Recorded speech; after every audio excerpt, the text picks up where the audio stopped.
Assalamualaikum dan selamat sejahtera ke serial Amerika channel My Color Journey. Okay, macam biasa kalau korang first time tengok channel ni, jangan lupa subscribe channel My Color Journey. Okay, bagi korang dah subscribe tu, saya ucapkan banyak-banyak terima kasih kerana sesi support kami. Jangan lupa tekan butang loceng untuk dapatkan notifikasi video-video yang terbaru. Okay, untuk video kali ni saya nak buat satu lagi video cam gear review. So barang yang saya akan review kali ni adalah sebuah power station yang ni daripada Pioneer. So ni adalah produk pertama Pioneer yang dia buat power station. So kalau korang nak tahu apa yang menarik, apa yang best, feature-feature yang ada pada power station ni, korang tengok video ni sampai habis. Okay, sekarang jom kita unboxing, kita buka, kita tengok apa yang ada dalam kotak dia ni. So kotak dia plain je lah, dia tak ada apa-apa gambar ke spek ke, tak ada. Kotak dia just plain je, just untuk protect produk ni lah, power station daripada Pioneer ni. So kita buka kotak dia. Walaupun kotak dia besar, sebenarnya power station ni taklah besar sangat, tapi sebab dia nak protect power station ni, so kotak dia tu besar dan dia ada space lah macam ni, sebab dia ada dia punya polystyrene ni untuk cover dia ke atas. Okay, so kalau korang beli, dia selamat lah. Okay, dia dapat protect daripada protection ni dia terhentak ke apa. So dia punya kotak dia besar, tapi dia ada protection lah dekat atas, kat bawah, even kat tepi pun ada. So dekat sini dia ada satu kotak kecil ni.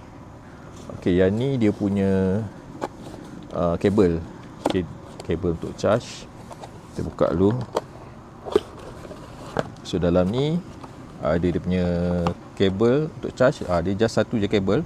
Ini kalau nak charge dengan plug 3 pin lah. Okay, so lagi satu dia punya manual. Okay, dia punya manual, user manual. Ni untuk cara penggunaan lah, untuk technical spec lebih detail, semua dekat dalam ni. Okay, yang ni sebenarnya model dia HS500.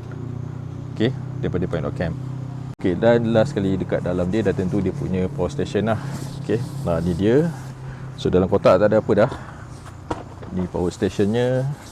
So dia ada satu lagi cover dia, polystyrene ni. Sekejap lagi saya akan share dengan lebih detail feature-feature yang ada pada power station daripada Pioneer ni. Okay, sebelum tu saya share sikit lah info yang ada pada dia punya user manual ni. Okay, so dia punya sedikit basic technical spec. Okay, dia punya capacity bateri dia adalah 288 watt hour. Okay, 288 watt hour. Okay, lepas tu dia gunakan bateri jenis LiFePO4. Okay, LiFePO4. So kalau bateri LiFePO4 ni, dia punya charging dia memang pantas lah. So kalau yang ni, dia charge paling laju 1 jam. Okay, dia lebih kurang 1 jam untuk penuh. Okay, so dia memang sangat fast charging. Okay, lepas tu dia ada input AC dia 300 watt. Okay, lepas tu dia jenis pure sine wave, dan dia ada banyak port-port ni, nanti saya akan share dengan lebih detail lah. Tu beberapa technical spec yang ada pada power station daripada Pioneer ni.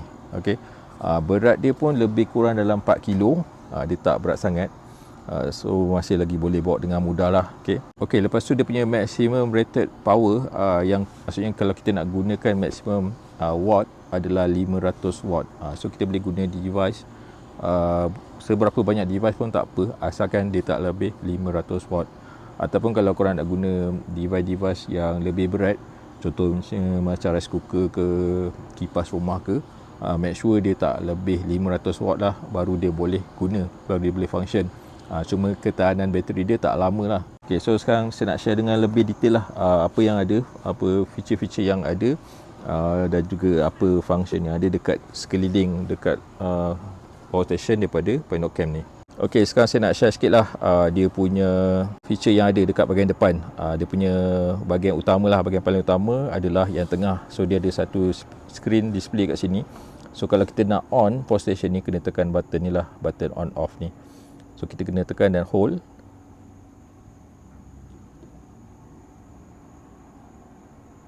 Ok, sampai dia menyala lah. So kena hold lama sikit sampai dia menyala, nanti dia akan keluar display dia. So display dia ada beberapa part. Kat sini dia punya battery indicator, dia tulis sini 99% lah. Lepas tu kat atas dia ada tunjuk input dia, bawah adalah output. So kalau kita tengah guna, dia akan tulis kat sini lah berapa output yang digunakan dalam waktu tu. So kalau kita tengah recharge, dia akan keluar kat sini bahagian input, berapa watt yang current tengah masuk. Okay, dekat sini pula dia display berapa jam lagi yang tinggal yang kita boleh gunakan power station ni. Okey, seterusnya dekat sini dia bahagian DC output lah. So yang ni untuk kita gunakan soket yang 12 watt punya, yang cigarette lighter tu. So boleh gunakan dekat sini, okey. Ataupun boleh gunakan kabel yang support untuk port ni lah, kot DC output ni. So kalau nak gunakan DC output ni, kena on, maksud kita dah on off kat sini. Dia lampu menyala, dia on, so kita kena tekan kat sini. So dia akan menyala lah kat sini, dia akan tulis dia punya simbol dia, DC, okey. So kalau kita nak guna DC lah, kalau kita tak nak guna, kita off kan. Okey, so bawah ni adalah DC input. DC input ni untuk kita gunakan untuk kita recharge. So kalau input adalah untuk kita recharge balik. So kat sini dia ada, boleh gunakan kabel yang support DC input jenis macam ni. Dan juga kalau nak gunakan solar pun boleh. Tapi kena beli solar panel basingan lah yang support. So boleh cucuk kat sini. Okey, seterusnya kat sini ada satu button untuk lampu, satu part untuk lampu. So dia ada lampu LED lah. So dia dah ada built-in. So yang bagusnya kalau kita pergi camping, kalau kita perlukan satu lampu yang emergency lah, kita contohnya baru sampai campsite, tak sempat nak cari lampu lain, so boleh gunakan lampu ni sementara. Just tekan je. So ini kita kena hold. Okey. So dia ada beberapa function. Lampu putih, kita tekan, dia terang lagi. So dia ada lampu SOS. So function untuk emergency lah, kalau berlaku apa-apa emergency. So kat sini dia dah tulis sekali. So bila lampu digunakan, so dia tulis 2 watt lah digunakan untuk lampu ni. Kalau nak off, yang ni strobe. Okay, dia ada 4 watt lah. So dia rotate terus off. Okay, seterusnya dekat depan ni lah sekali, kat bawah ni dia ada port untuk USB. So kalau kita nak gunakan recharge barang-barang kita, gunakan USB. Dia ada 3 port kat sini.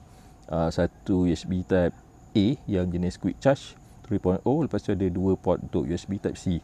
So sama juga kalau kita nak guna, kena tekan button ni on dulu. Bila dia nyala, baru dia keluar kat sini lah. Dia keluar, dia ada simbol USB kat sini. Okay, so kalau kita tak tekan, dia takkan function.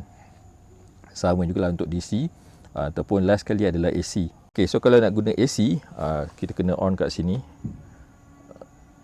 Okay, so dia akan nyala AC. So AC ni adalah untuk gunakan plug lah, plug 3 pin. So kita nak gunakan device yang gunakan plug 3 pin. Contohnya kalau saya, biasanya saya bawa saya punya laptop. So kalau nak recharge balik, so memang perlukan port plug 3 pin ni lah. So bila kita dah on, tapi plug dia dekat tepi lah. Dia punya port dia kat sini, dia just ada satu. Yang ni yang jenis universal. Maksudnya semua jenis plug boleh. Maksudnya tak kisah ikut negara mana, dia jenis universal, dia support semua. Okay. So kalau kita nak guna, make sure kena tekan button yang AC ni. Lepas tu kita boleh cucuk je plug ni. Contohnya macam ni kat sini. Okay, yang bagusnya sebab dia tinggi kat atas, so dia punya kabel ni dia tak terganggu lah. Dia ada space untuk dia melengkung macam ni, space dia ke tepi. Biasanya ada yang power station dia letak bawah sangat, dia agak leceh sikit sebab dekat kabel dia ni dia akan bengkok tak cantik lah. Kalau macam ni bengkok dia selamat. So dekat side sini, sebelah sini, first sekali atas dia ada fan lah. So kalau dia tengah recharge, fan dia akan bergerak. So boleh dengar lah bunyi dia agak bising sikit.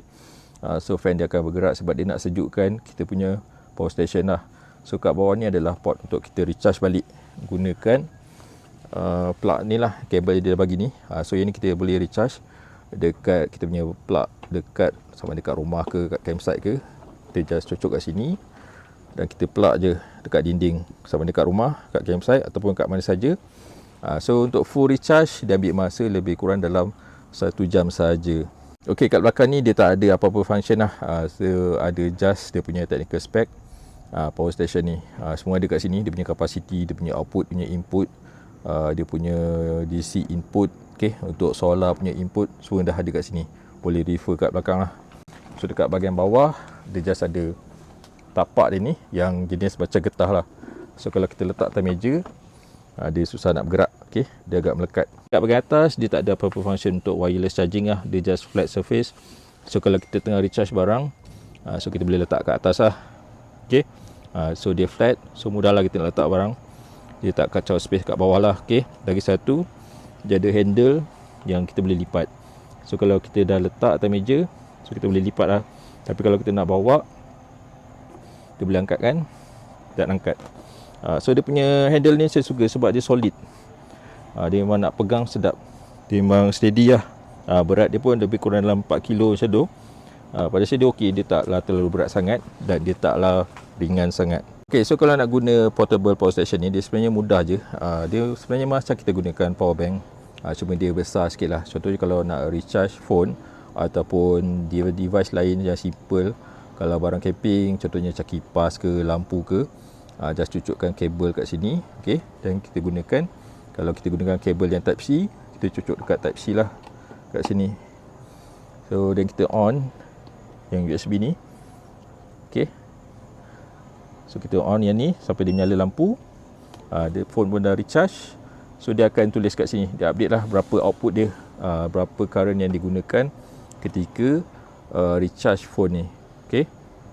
So macam ni dia update, digunakan 5 watt, okay, 5 watt, 4 watt. So dia akan update kat sini juga berapa jam bateri ni boleh bertahan. Macam ni dia akan update lah. Sekarang dia dah makin meningkat 9 watt, okay, sebab saya gunakan kabel yang fast charging, okay. So dia lebih tinggi dan bateri dia akan update lah kat sini, contohnya dah 11 jam. So kalau kita gunakan charge ni berterusan, maksudnya dia akan bertahan selama 10 jam sahaja, okay. So bila kita dah full, kita dah cabut, dia akan update balik lah berapa banyak bateri yang tinggal. Okay, madangkan kat sini dia ada 3 port, so kita boleh charge serentak 3 item kat sini. Dia actually kalau kita ada adapter yang contohnya kita pasang kat kereta tu, boleh jugalah guna dekat area yang soket ni. So contoh saya charge lagi satu device, yang ni sebenarnya power bank. So dia tengah charging, dia dah kelip-kelip dia charging. So dia update kat sini, 16 watt digunakan sekarang. So dia bateri bertahan 8 jam. Yang ni kalau kita guna berterusan lah. So kita just biarkan je. So atas ni pun kita boleh letak barang, sebab dia flat surface, dia macam meja lah. So kita boleh letak. So untuk video kali ni sebenarnya saya just nak unboxing, tunjukkan feature basic yang ada dan juga simple lah cara penggunaan portable power station daripada Point.cam ni.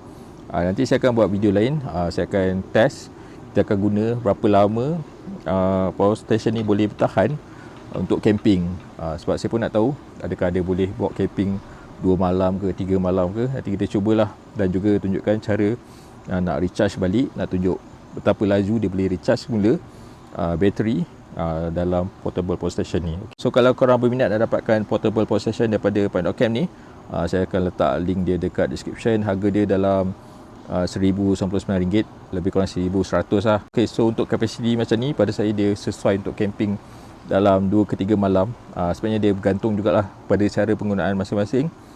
So kalau pada saya, kalau jenis yang light usage, sekadar nak recharge phone, nak recharge macam saya nak recharge saya punya bateri kamera, nak recharge bateri drone, barang-barang camping, nak recharge power bank, lepas tu nak gunakan untuk laptop, dia boleh gunakan untuk 2 malam ataupun 3 malam lah. Okay. Tapi kalau korang yang jenis heavy duty, nak gunakan banyak peralatan elektrik, contohnya nak gunakan kipas direct ke, nak bawa rice cooker untuk masak banyak, pada saya dia agak kurang sesuai lah, sebab dia kapasiti bateri dia taklah besar sangat.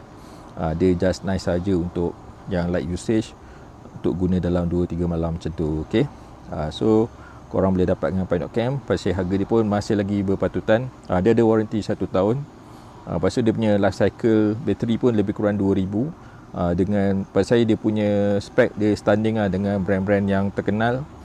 So korang boleh dapatkan lah dengan Point.cam, sama ada dekat Shopee, dekat TikTok, dekat Lazada ataupun direct kat kedai diorang. Saya akan letak juga link dekat description. Ok, terima kasih kerana tengok video ni sampai habis. Macam biasa, tekan button like, tinggalkan sikit komen supaya saya terus semangat buat video-video berkaitan dengan camping kat Malaysia ni lagi. Semoga kita jumpa lagi dekat video cam gear review lain akan datang. Assalamualaikum dan selamat sejahtera.